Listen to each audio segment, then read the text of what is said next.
Join Sid for this edition of It's Supernatural. Vous savez, Becky, vous avez eu une révélation si puissante du poste de flagellation. Était-ce une vision? Comment l'avez-vous reçue? Je prêchais la parole de Dieu concernant le sang rédempteur de Jésus et j'étais sur le sujet du poteau de flagellation, en Ésaïe 53, versets 4 et 5. Et pendant que j'enseignais cela aux gens, j'ai eu une vision et j'ai entendu Dieu commencer à me parler et il m'a demandé « As-tu déjà lu que Jésus était malade ?» J'ai répondu non. Il a dit que c'est parce que Jésus était un homme de foi exceptionnel sur terre. Il opérait avec foi à tout moment dans sa maladie ou lorsque la maladie essayait de venir sur lui. Il ne lui permettait pas d'entrer dans son corps parce qu'il savait que la puissance de la vie et de la mort était dans ses paroles. Et donc, quand ils ont commencé à fouetter Jésus, qu'est-ce que j'ai vu? Dieu m'a parlé et il a dit que la maladie ne pouvait pas entrer dans son corps parce qu'il était un homme d'une foi exceptionnelle. Et donc, ses premiers coups de fouet devaient briser sa chair humaine afin que la maladie puisse réellement commencer à entrer dans son corps. Dieu m'a en fait dit que Jésus était mariné avec nos maladies et nos blessures. Mais la seule façon pour que cela puisse commencer à se produire, c'est parce qu'il a donné une permission verbale avec ses paroles dans le jardin de Gethsémani, quand il a dit « Pas ma volonté, mais que ta volonté soit faite ». C'était nos maladies et nos blessures qui entraient en lui dans son corps pour que nous puissions en être délivrés et libérés, pour que nous n'ayons plus à avoir de maladies et d'infirmités. Et c'est au point où nous avons reçu le pouvoir de vie et de mort dans nos paroles sur cette maladie pour dire non, pas dans mon corps, au nom de Jésus. Priez maintenant une prière pour la guérison. Pour ceux qui regardent en ce moment, au nom de Jésus, je renonce à l'esprit de mort sur vos corps et je libère l'esprit de vie pour qu'il entre au nom de Jésus. Pour cet homme qui souffre d'un cancer du pancréas, au nom de Jésus, je renonce à ce cancer et je lui ordonne de sortir de ce pancréas au nom de Jésus. Et votre pancréas est recréé et il fonctionne parfaitement normalement au nom de Jésus. Et il y a une femme et elle envisage le suicide parce que son mari a été infidèle. Et je dis au nom de Jésus que la parole de Dieu dit « choisis la vie ». Vous devez toujours choisir la vie. Je renonce à cet esprit de suicide qui est sur vous. Maintenant, au nom de Jésus, et je libère les anges ministériels du Saint-Esprit en votre présence, même au nom de Jésus. Amen. Comment avez-vous fait pour avoir autant de foi? Eh bien, cela a commencé il y a longtemps dans un voyage à rechercher davantage Dieu dans ses voies, et je désirais marcher naturellement dans le surnaturel. Parce que, comme je l'ai lu dans la parole de Dieu, vous savez, pour le peuple de Dieu, ce n'était pas seulement occasionnel, mais ils avaient un style de vie de guérison et de miracle. Et j'ai prié, et j'ai jeûné, et j'ai prié, et j'ai vu Dieu sur la façon de faire cela. Et lorsque je lisais la parole de Dieu, ce qu'il m'a appris en premier était mon identité, qui était en Jésus-Christ. Et une fois que vous comprenez qui vous êtes en Christ, tout d'un coup cette autorité, dont on nous a toujours dit qu'il vous suffit d'exercer votre autorité, mais c'est difficile d'exercer votre autorité en Christ si vous ne comprenez pas qui vous êtes réellement en lui. Mais une fois que vous comprenez votre identité, cette autorité entre en jeu de manière surnaturelle ou naturelle, et vous pouvez alors prendre votre autorité sur Satan et toutes ses mauvaises œuvres, y compris la maladie. Un autre fils, Marcos, qui a reçu des parties du corps créatives. Qu'est-il arrivé à Marcos? Marcos, nous l'avons reçu quand il avait 1 jour, et il avait déjà survécu à des tentatives d'avortement. Et la 3e tentative s'est déroulée dans un hôpital, et une infirmière chrétienne a donné un plan à cette mère, et elle a dit « S'il vous plaît, ne faites pas cet avortement. S'il vous plaît, si vous ne voulez vraiment pas que cet enfant termine la grossesse, il ne lui restait que quelques mois. » Et ils ont dit, si vous ne voulez vraiment pas de lui, nous trouverons quelqu'un qui le prendra. Et nous avons donc reçu ce petit garçon que nous avons nommé Marcos quand il avait 1 jour. Et quand Marcos a eu 1 mois, il est mort du syndrome de la mort subite du nourrisson. C'est une longue histoire que je n'ai pas le temps d'aborder. Mais il ne savait plus inspirer, c'était juste expirer. Et je ne sais même pas depuis combien de temps il était dans cette situation. Et vous savez, dans le naturel, Vous n'avez que 3 minutes avant que les parties du corps ne commencent à mourir. Et nous vivions dans un village, et pour aller à l'hôpital de Guatemala City, il fallait plusieurs heures, parce que c'était l'heure de pointe.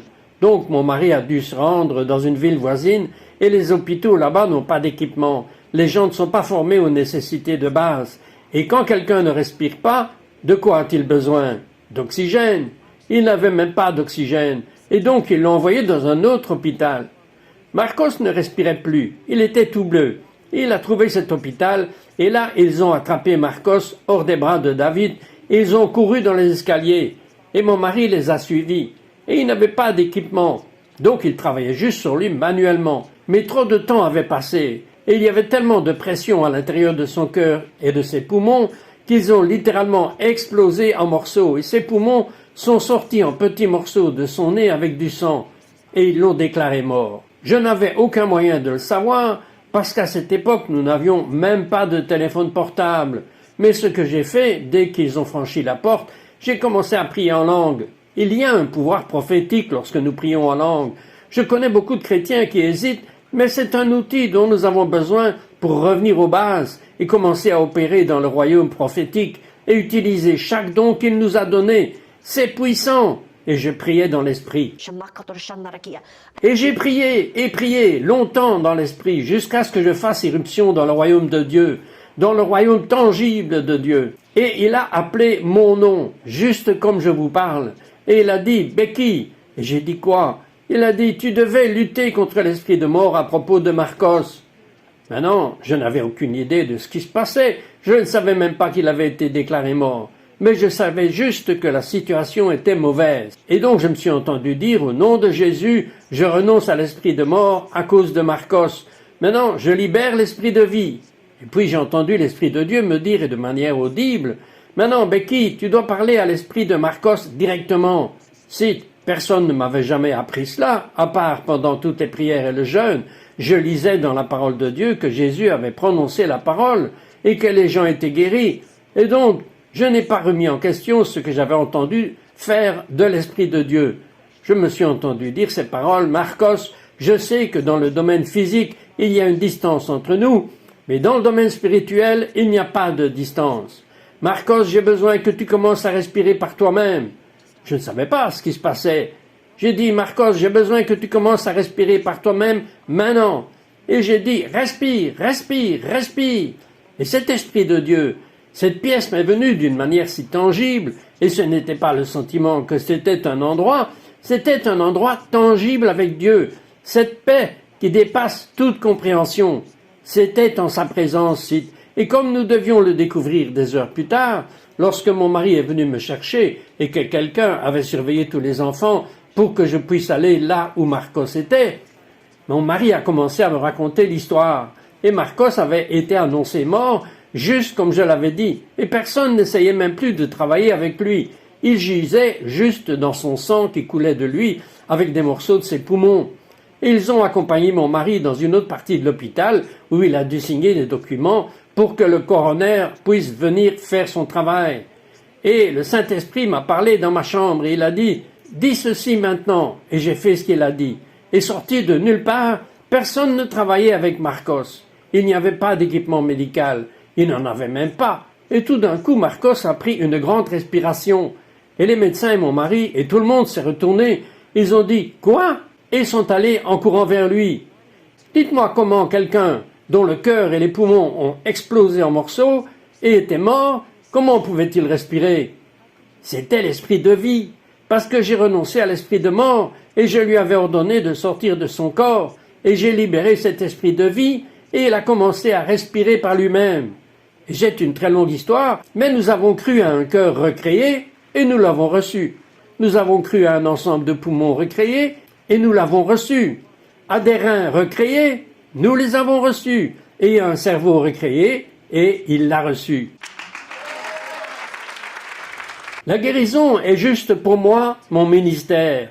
Dieu dit que si vous croyez que vous imposez les mains aux malades, ils seront guéris. Et pour que vous puissiez exercer la guérison avec succès, numéro 1, vous devez d'abord apprendre ce que Dieu m'a appris. D'abord, vous devez savoir qui vous êtes en Christ. Et une fois que vous connaissez votre identité en Christ, Vous pouvez opérer sous son autorité. Pourquoi serait-il si important pour vous de comprendre votre identité en Christ avant d'opérer sous son autorité? Si souvent, je me souviens avoir été un jeune chrétien et il disait simplement « opérez dans votre autorité ». Vous avez reçu l'autorité. Et nous le savions. Mais nous ne comprenions même pas ce que cela signifiait. Nous ne savions même pas quoi faire avec cette connaissance. Et ce que Dieu m'a appris à travers tous les temps de prière et de jeûne, il m'a d'abord appris qui j'étais en Christ. Et il m'a donné cet exemple du shérif. Un shérif a un badge. Il représente l'autorité. Mais si cette personne ne sait pas quel est le shérif, elle n'a aucune idée de comment fonctionner dans cette autorité. Elle ne comprend même pas ce que c'est un signe d'autorité. Et donc d'abord, un shérif doit comprendre qu'il est un shérif. Une fois qu'il comprend qu'il est le shérif et ce qu'un shérif fait réellement, qu'il a le pouvoir, l'autorité qui lui a été donnée, il peut naturellement activer l'autorité, le pouvoir de cet insigne.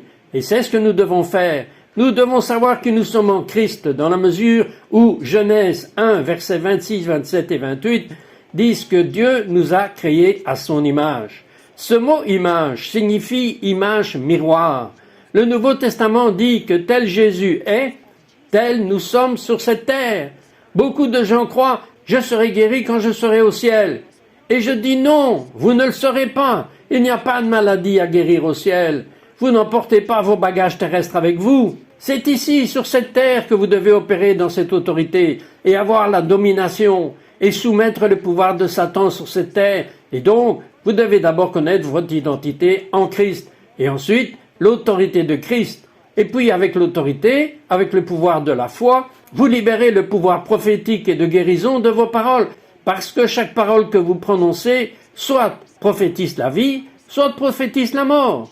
Et vous choisissez si vous voulez marcher dans la maladie, continuez à chercher, continuez à parler de maladie et de symptômes. Mais si vous voulez la guérison, vous appelez ces choses qui ne sont pas comme si elles étaient. Vous ne mentionnez plus la maladie ou l'affection et vous déclarez ces choses qui ne sont pas au nom de Jésus. Vous êtes guéri.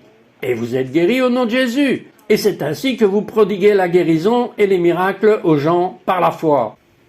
Vous avez une telle ténacité et une telle férocité contre le diable et pour la guérison. Je vais vous demander de prier et vous affronter à peu près toutes les maladies que vous avez vues guéries. Au nom de Jésus, je renonce au pouvoir de Satan qui attaque votre corps. J'ordonne à ses yeux aveugles d'être ouverts et de voir, à ses oreilles sourdes de s'ouvrir et d'entendre les voix. Que ses langues soient déliées et parler au nom de Jésus.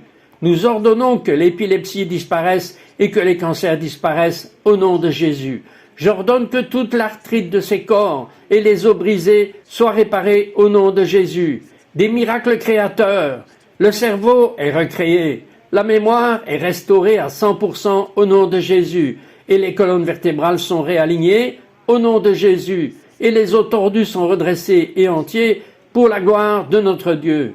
Cancer, diabète, maladie de Lyme, peu importe l'étiquette, autisme, alcoolisme, épilepsie, quelle qu'elle soit, au nom de Jésus, nous maudissons cette maladie, nous la maudissons à sa racine même, dans sa graine, et nous maudissons le pouvoir derrière l'étiquette de la maladie, au nom de Jésus, et nous disons de recevoir la puissance de guérison du Saint-Esprit dans votre corps à 100%, et vous serez totalement, complètement délivré, guéri et libéré pour la gloire de Jésus. Amen et Amen.